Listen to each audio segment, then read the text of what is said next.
Hello दोस्तों, कैसे हैं आप सब। उम्मीद करती हूँ अच्छे और मस्त होंगे। प्यारे दोस्तों, आज की कहानी है समुद्र में तैरता हुआ 10 बहुओं का ससुराल। यह कहानी है एक ऐसे परिवार की जिसका घर समुद्र के बीच तैरता है। घर की बहुएं जो अलग अलग जगहों और पृष्ठभूमियों से आई हैं, अपने ससुराल में नए जीवन के साथ तालमेल बैठाने की कोशिश करती हैं। उनके अनूठे संघर्ष, हास्यास्पद घटनाएं और अंततः आपसी समझ और प्यार की यह कहानी दिलचस्प और प्रेरणादायक है। समुद्र के बीच एक बड़ा सा घर, जिसे लोग तैरता महल कहते थे, उसमें 10 बहुएं रहती थी। इस परिवार के मुखिया थे सेठ जगन्नाथ, जो अपनी धाकड़ सोच और अनुशासन के लिए प्रसिद्ध थे। उनके बेटे 10 अलग अलग जगहों से पढ़ाई और नौकरी के लिए गए और वहीं से बहुएं लेकर आए। सेठ जगन्नाथ का मानना था कि उनका घर समुद्र के बीच इसलिए होना चाहिए ताकि बहुएं एक दूसरे से सामंजस्य बनाना सीखें। उनके अनुसार समुद्र पर जीने वाला तूफानों से नहीं डरता। जगन्नाथ जी ने सभी 10 बहुओं को अपने तैरते हुए घर में बुलाया। यह घर आधुनिक था, लेकिन इसकी कुछ परंपराएं और नियम काफी पुराने थे। पहली बहू नेहा, जो एक बड़े शहर की पढ़ी लिखी लड़की थी, ने घर देखकर कहा, ये घर तो खूबसूरत है, लेकिन यहाँ से भागने का कोई रास्ता नहीं। सास सुमित्रा देवी ने हंसते हुए कहा, भागने की बात छोड़ो, यहाँ हर कोई एक दूसरे का हाथ पकड़कर तैरता है। यही हमारा नियम है। ससुराल की पहली सुबह सभी बहुओं को रसोई में इकट्ठा होना था। सुमित्रा देवी ने कहा, हमारी परंपरा है कि हर बहू एक एक पकवान बनाएगी। नेहा ने तुरंत कहा, मां जी, मैं पिज्जा बनाऊंगी। इस पर दूसरी बहू राधा, जो गांव से आई थी, बोली, यहाँ परंपरा के हिसाब से परांठे बनते हैं। पिज्जा का नाम सुनकर ससुर जी नाराज हो जाएंगे। सबकी राय अलग अलग थी। कोई आधुनिक पकवान बनाना चाहता था, तो कोई पारंपरिक। अंत में तय हुआ कि हर बहू अपना अपना पकवान बनाएगी और सास-ससुर उसका स्वाद चखेंगे। चूंकि घर समुद्र के बीच था, इसलिए पीने का पानी सीमित मात्रा में आता था। एक दिन मनीषा बहू ने पानी से अपने पौधों को सींच दिया। सास ने कहा, पानी बचाना जरूरी है। मनीषा बोली, लेकिन पौधे भी हमारे परिवार का हिस्सा हैं। इस पर नेहा ने सुझाव दिया, हम समुद्र के पानी को छानकर इस्तेमाल कर सकते हैं। मैंने एक वीडियो देखा था कि इसे कैसे पीने योग्य बनाया जा सकता है। सास को पहले तो यह अजीब लगा, लेकिन नेहा ने अपनी तकनीकी समझ से समस्या हल कर दी।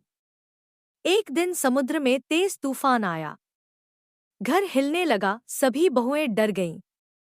सुमित्रा देवी ने कहा, डरने की जरूरत नहीं, हम सब एक दूसरे का हाथ पकड़े और सुरक्षित स्थान पर चलें। नेहा ने मजाक में कहा, मां जी, अगर घर डूब गया तो हम सब मछलियां पकड़कर अपना पेट भर लेंगे। सभी बहुएं हंस पड़ी और यह मजाक उन्हें मुश्किल समय भी शांत बनाए रखने में मददगार साबित हुआ। राधा बहू ने कहा, हम गांव वाले लोग सब कुछ सादगी से करते हैं, ज्यादा चकाचौंध की जरूरत नहीं होती। नेहा ने जवाब दिया, लेकिन थोड़ा आराम भी जरूरी है। नई तकनीकें हमें जिंदगी आसान बनाती हैं।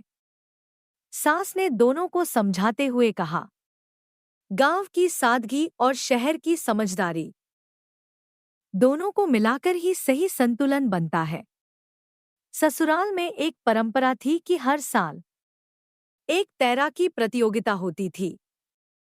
बहुएं इसमें भाग लेती और जो जीतती उसे महासागर रानी का खिताब दिया जाता। नेहा ने कहा, मैं तो तैरना जानती ही नहीं। राधा ने कहा, हम सब मिलकर तुम्हें सिखाएंगे। सभी बहुओं ने मिलकर नेहा को तैरना सिखाया। नेहा ने प्रतियोगिता में भाग लिया और दूसरे स्थान पर आई। उसने कहा, जीत से ज्यादा मेरे लिए यह मायने रखता है कि मैंने अपने डर पर काबू पाया। धीरे धीरे सभी बहुएं एक दूसरे की ताकत और कमजोरियों को समझने लगी। नेहा ने सास के साथ परंपराओं को अपनाया तो राधा ने भी आधुनिक चीजों को समझना शुरू किया। सुमित्रा देवी ने एक दिन कहा, तुम सबने मिलकर यह साबित कर दिया कि चाहे समुद्र में रहो या जमीन पर, आपसी प्यार और समझदारी से सब कुछ मुमकिन है। नेहा ने एक दिन सुझाव दिया, मान जी, क्यों न हम इस तैरते हुए घर को एक छोटा सा रिसॉर्ट बनाएं जहां लोग आकर समुद्री जीवन का अनुभव कर सकें। ससुराल वालों को यह विचार पसंद आया। उन्होंने इसे एक छोटे व्यवसाय में बदल दिया। अब उनका तैरता हुआ घर न केवल उनके लिए खुशी का कारण था, बल्कि उनके गांव के लिए भी गर्व की बात बन गया। सास ने कहा, बहुओं, तुमने यह साबित कर दिया कि परिवार तब मजबूत होता है जब सभी सदस्य एक दूसरे को समझते और साथ देते हैं। इस तैरते घर ने हमें सिखाया कि कोई भी समस्या इतनी बड़ी नहीं होती जिसे प्यार और आपसी सहयोग से हल न किया जा सके। इस कहानी से हमें यह सीख मिलती है कि चाहे कितनी भी अलग पृष्ठभूमि हो, एकता और समझ ही परिवार की सच्ची ताकत है। संघर्ष और चुनौतियां हमें मजबूत बनाती हैं और नई सोच व परंपरा का संगम हर रिश्ते को और गहरा बनाता है। प्यारे दोस्तों, यह कहानी यहीं पर समाप्त होती है। आपको यह कहानी कैसी लगी? कमेंट बॉक्स में जरूर बताएं। अगर आपको हमारी ये कहानी पसंद आई हो तो कृपया हमारे वीडियो को लाइक, शेयर और चैनल को प्लीज सब्सक्राइब जरूर कर लें। इससे हमें मोटिवेशन मिलता है और आप तक ऐसी ही मजेदार कहानियां सबसे पहले पहुंचती रहेगी। प्यारे दोस्तों, नमस्कार।